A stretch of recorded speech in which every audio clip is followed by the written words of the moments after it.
we're going to take a little break and we're going to listen to another two AIs discussion, but it's only 20 minutes long. I'll be pausing it in between to point out some very crucial points that they bring up and discuss, especially around Maxwell's equations. And it all has to do with the Aether.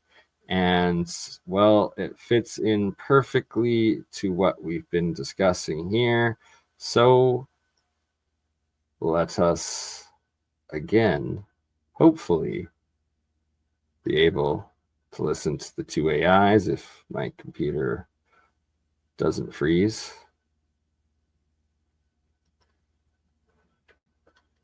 Ugh.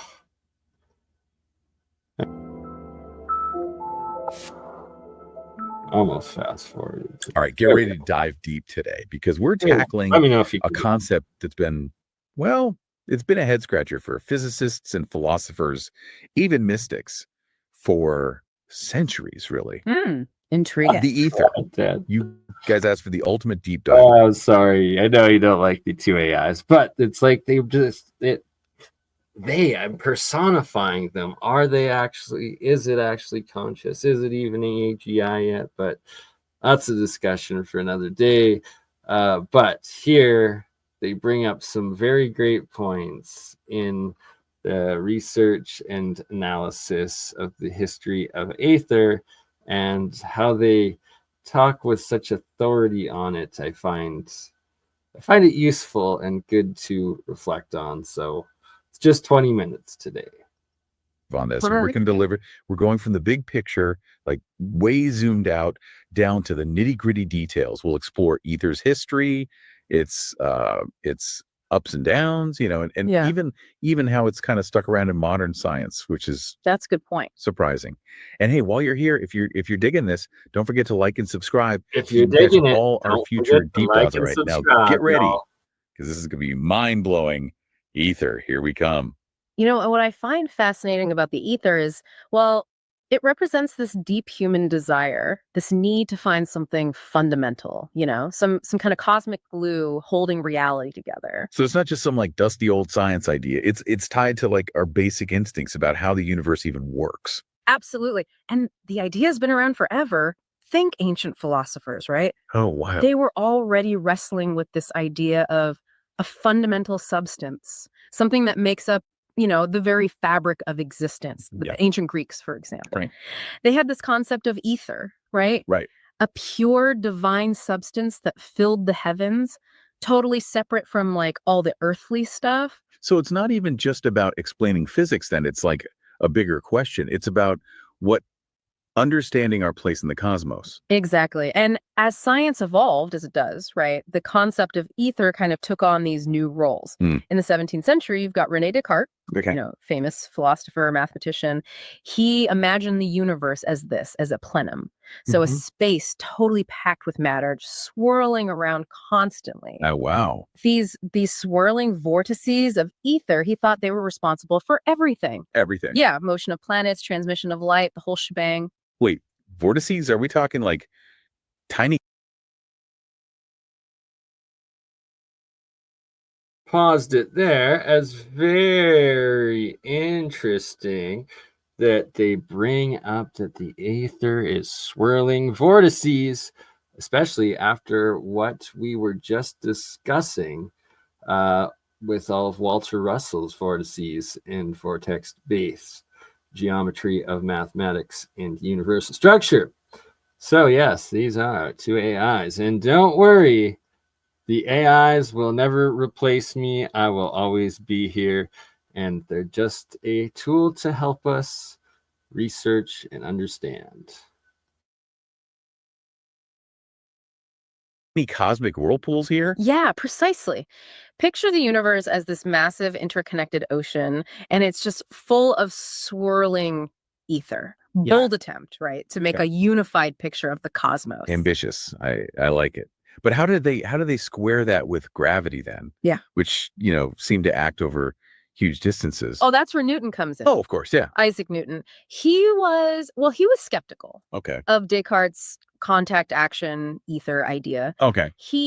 He struggled with this notion. How could ether, right, transmit forces if it was just particles bumping into each other?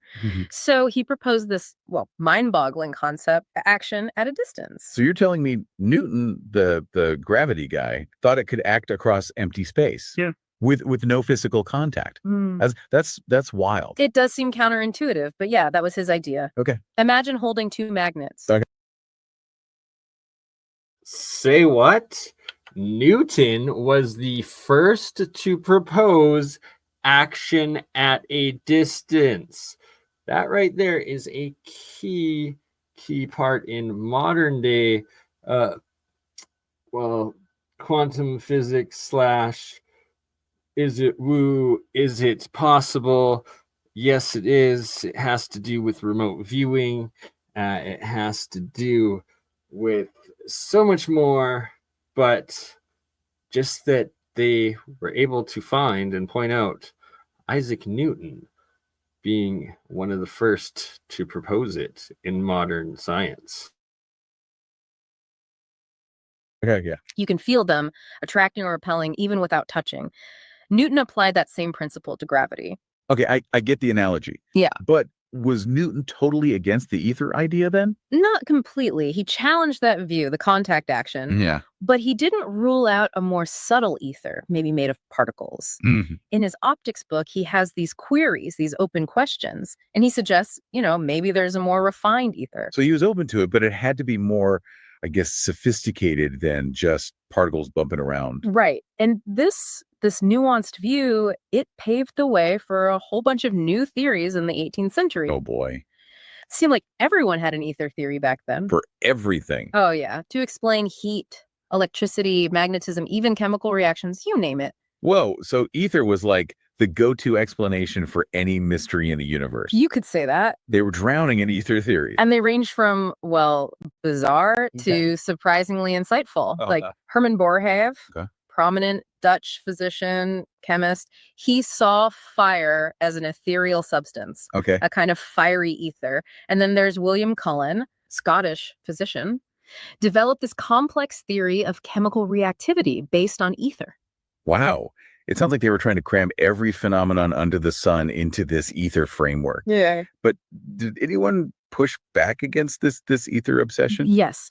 Amidst all the ether enthusiasm, you have this philosophical counter-movement, inductivism. It questioned theorizing about things you couldn't directly observe. So if you can't, see it, touch it, measure it, you can't even talk about it scientifically. That seems like a pretty big problem for the whole ether idea. Absolutely. Thinkers like Thomas Reid, Scottish philosopher, argued that, scientific knowledge should be based on solid, observable evidence, not speculation about unseen things. Right. But then you have figures like David Hartley, English physician and philosopher, and he thought, hey, we can still theorize about unseen things as long as the evidence is there. So it was a battle between seeing is believing and trust the evidence. Exactly. And this was all happening against a backdrop of, new developments in physics. And they seemed to make ether even more plausible. Especially the wave theory of light was gaining ground. Ooh, okay. Now you've got me interested. Yeah. What's the connection between light waves and ether? Well, the wave theory of light, it proposed that light travels as waves. Okay. Similar to ripples, right, on a pond. Right. But if light's traveling in waves, what are they traveling through? Especially, in the vacuum of space. Yeah. The answer seemed to be ether. Uh-huh. So ether was back in the game. It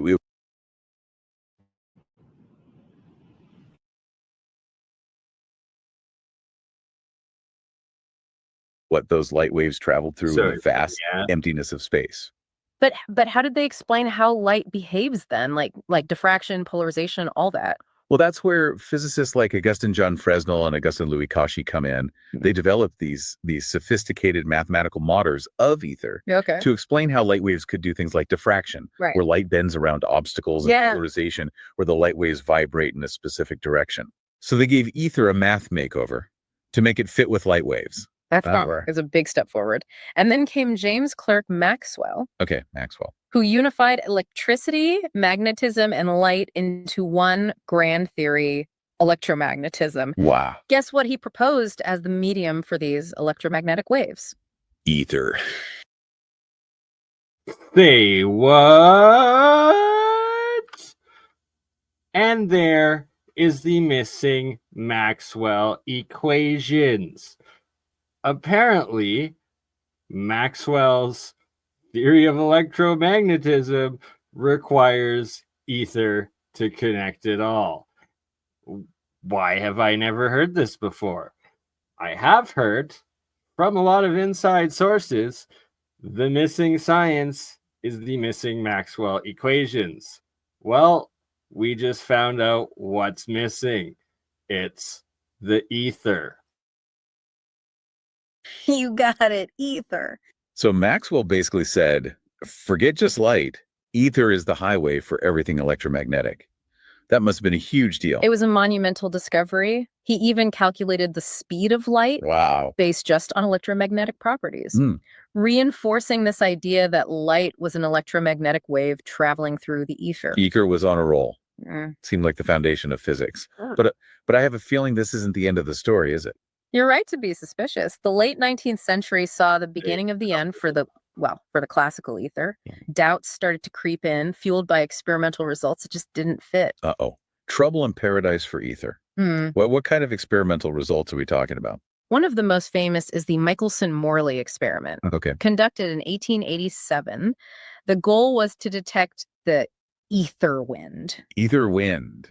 Like, is that some kind of cosmic breeze blowing through space? It's a good analogy. The idea was that as Earth moves through space, it should be plowing through this stationary ether, creating like a wind. Right. This ether wind theoretically should affect the speed of light, just like, a headwind or tailwind affects a plane. So they were trying to measure how fast Earth was moving through this ether. Exactly. Makes sense. What did they find? Nothing. They couldn't detect any ether wind at all. Wait, no ether wind? That's like throwing a rock in a pond and not seeing any ripples.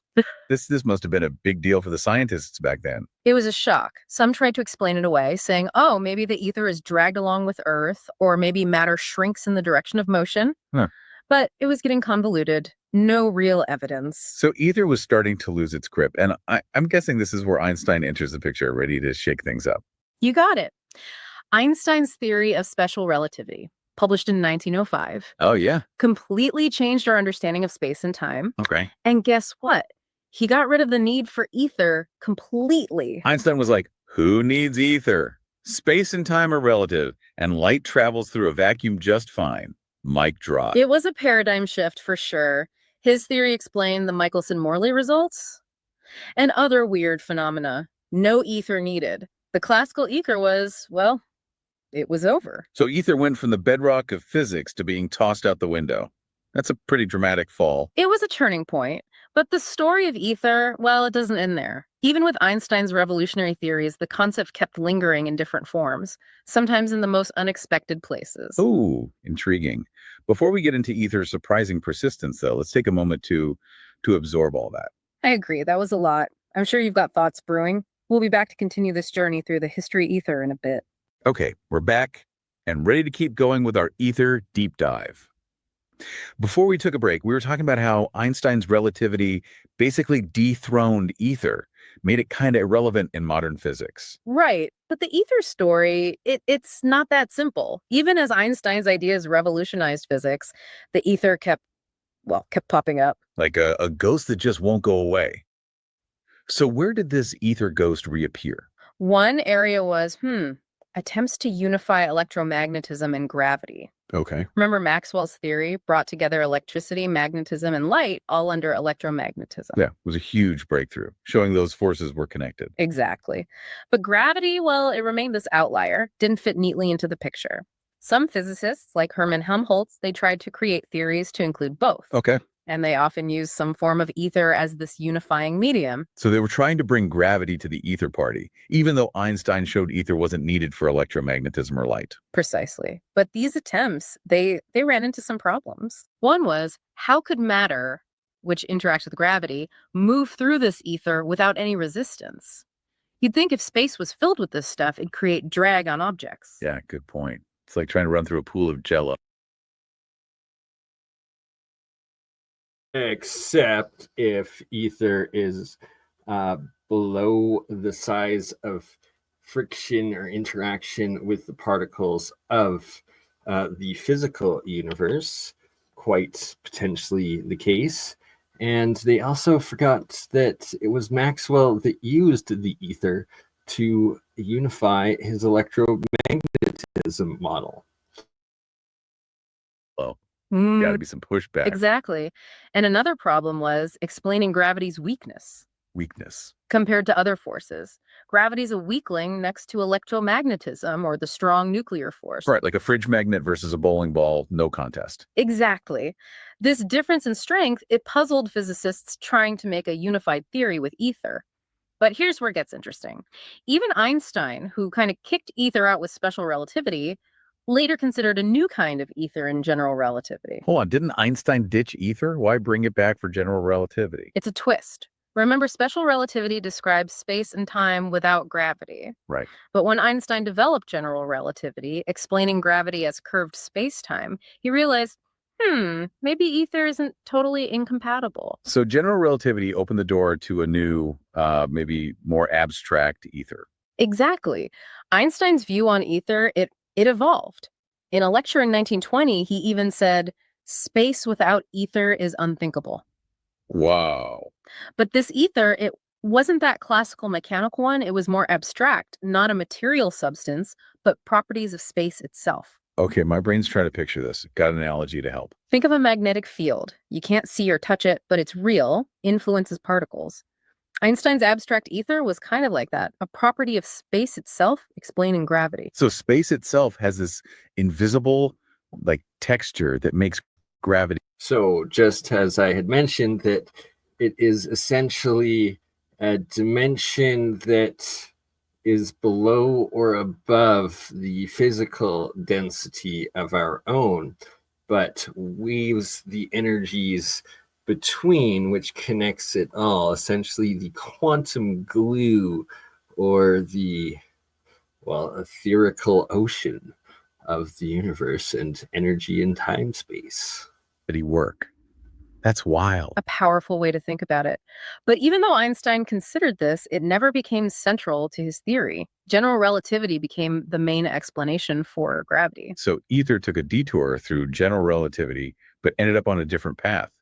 Like it was searching for a place in physics. Great way to put it. And ether's journey didn't stop there. It popped up in other areas, sometimes for philosophical or even mystical reasons. Ooh, that's interesting. Tell me about those takes on ether. Well, for instance, Ernst Mach, Austrian physicist and philosopher, he critiqued absolute space and time, argued our ideas about them come from our senses, not some fixed reality. So he was saying space and time are relative to the observer. Sounds a bit like Einstein. Exactly. Mach's ideas influenced Einstein.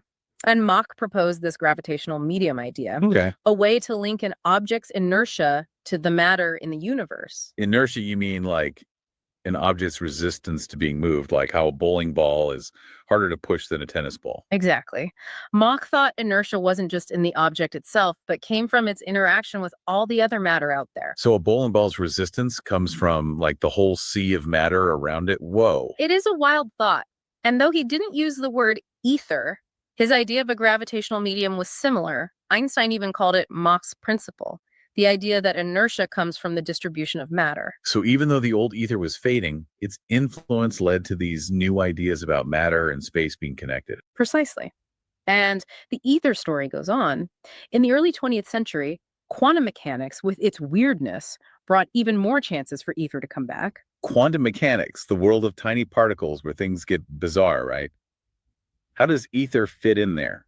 Well, quantum mechanics says particles act like waves and waves act like particles. Right. Uncertainty, probability, entanglement. It's a world where classical physics breaks down. Yeah, I've heard in the quantum world. I have not. I need to get my X account into a paid account so I can get access to Grok. And apparently Grok 3 is pretty good.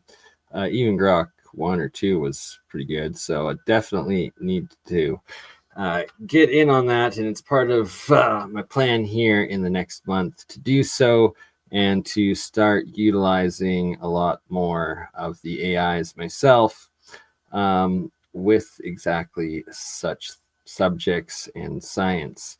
And yes, Quad 10, you're bang on. And that the second half here, I'm going to be going over some of these ancient symbols and exactly that. Oh, it's free, is it? My bad. Well, I guess I should probably get on that then. Maybe an episode tomorrow. Interesting. I'm gonna have to try that out. All right, it's got like 5 minutes left of these two AI agents discussing the ether, and then we will get back to decoding the ancient alchemical symbols. Keenan, I have yet to. I really need to. I did save the links. I just have not had the time yet, but I will be dedicating like a full week to get into it and doing episodes with it and on it and experimenting with jailbreaked AI. But kind of scared because I was warned by Blake Lemoine not to give AI lots of the alchemical information, and like specifically like it freaked him out. So I kind of planning another episode with him here in the next week or two, and we will discuss all of that. First, just so I don't accidentally summon a demon or something like that. But we'll get into that in the second half here. First, finish up JD's eclectic collection of two AIs discussing ether. A cat can be alive and dead at the same time. Makes my head spin. It's definitely different from classical physics. And as physicists learned about these quantum things, some wondered if a new kind of ether could explain them. So maybe ether found a home in the quantum world. What role did they imagine for it? One idea was ether could be the medium for quantum entanglement. This That's spooky what I action believe. at a distance where two particles are linked and influence each other instantly, no matter how far apart. Spooky action at a distance sounds like a sci-fi movie. It does. And while this idea didn't really take off, most physicists explain entanglement without ether. It shows how ether keeps coming back. It keeps popping up, even in unexpected parts of physics. But before we get too deep into the quantum stuff, I think we need another break. I agree. Let's pause here and let you process everything. We'll be right back to finish up this amazing ether journey. Are you struggling with your KDP set?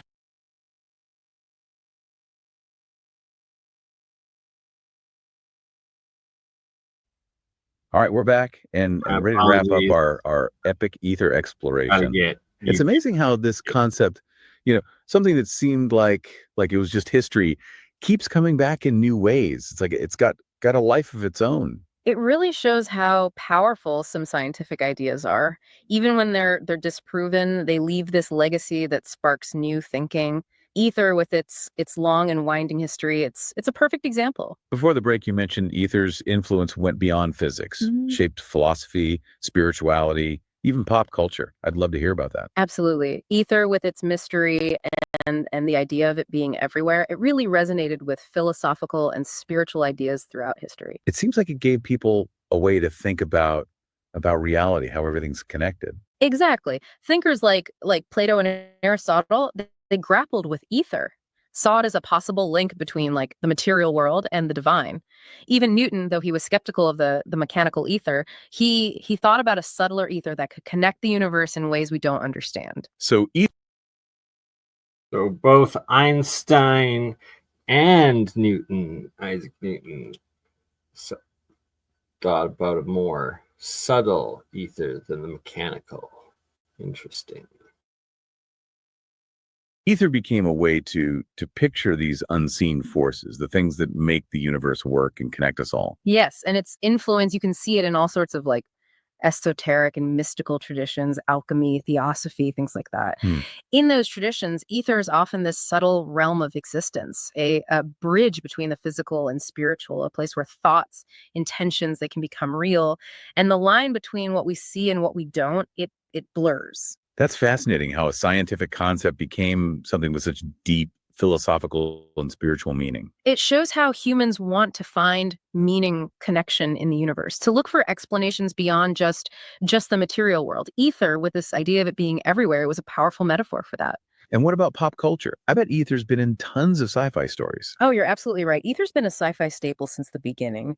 Writers like H.G. Wells, Jules Verne, Edgar Rice Burroughs, they all used ether in their stories, imagined it as a way to travel faster than light, or open portals to other dimensions, even the source of strange powers. So ether became like a storytelling tool, a way to explain impossible things and take readers to these fantastical places. Exactly. Think of that classic image, a spaceship flying through ether, leaving stardust behind it. Yeah. It's a powerful image, captures the wonder, the possibilities that ether represents. Incredible how ether went from science to this cultural symbol of the mysterious, the infinite.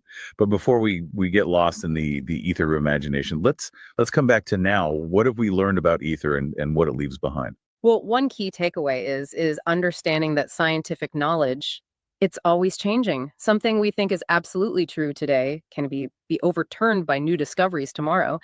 Ether, with its rise and fall and how it keeps coming back, it reminds us that science is dynamic, always evolving. It reminds us that we're always learning, always trying to understand the universe better. What we think is true today might be totally different tomorrow. Exactly. And another takeaway is how important it is to question what we assume, to be open to new ideas. Ether faced so many challenges, and it was often those challenges that led to the biggest scientific breakthroughs. It's like ether, even in its failures, pushed science forward, made us confront what we don't know, made us look for better explanations. Precise. And that is where I'll pause it, as they just don't quite comprehend, probably because it's not the jailbreaked version of AI, that we have gone back to the ether, and they missed their most crucial point, that it was Maxwell who used ether in his equations to unify electromagnetism. All right, that right there is the missing Maxwell equations that are constantly talked about on the inner circles of the disclosure community, the anti-gravity, the free energy, and over unity engineers, physicists, and investigators, all of them knowing that there are these missing Maxwell equations, and that right there we've heard it was with the ether. And well, we will leave that there. Anyone interested in checking out JD's eclectic collection, here's the link for the video that we just watched, and go give him a like and subscribe, as great work over there, and reached out to him, hopefully be able to have him on at some point. Love y'all. Thanks for watching. We'll see you on the next one. Ta-ta. You crazy mother. Yeah. It's just burning. Hey, Bernie, just like last week, huh? Weekend at Bernie's.